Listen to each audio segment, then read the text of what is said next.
في مواجهة كان أسود الأطلس يدخلونها مرشحين بقوة للخروج بانتصار مريح، ورغم السيطرة الواضحة في فترات عديدة إلا أن الأداء لم يرتقي لتوقعات الجماهير، خاصة بعد طرد المهاجم عبد الرزاق حمد الله في الدقيقة 57، وهو ما غير ملامح المباراة وأفقد المغرب أفضلية عددية مهمة.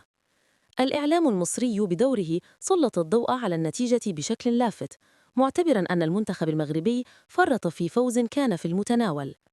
وأشار عدد من المحللين إلى أن المغرب كان مرشحا ليكون أحد أبرز المنتخبات المتألقة في البطولة، لكن التعادل الأخير أثار علامات استفهام كبيرة. وذهبت بعض البرامج الرياضية إلى القول أن المنتخب المغربي كان ينظر إليه كملاذ آمن في المنافسة قبل انطلاقها، قبل أن يفاجئ الجميع بأداء أقل من المتوقع. ورغم الانتقادات، يؤكد محللون أن المنتخب المغربي يمتلك المقومات الكافية لتدارك الوضع في قادم المباريات، بشرط تصحيح الأخطاء والعودة بجاهزية أكبر، خصوصاً بعد الخسارة العددية التي أثرت بشكل مباشر على الإيقاع العام للمواجهة.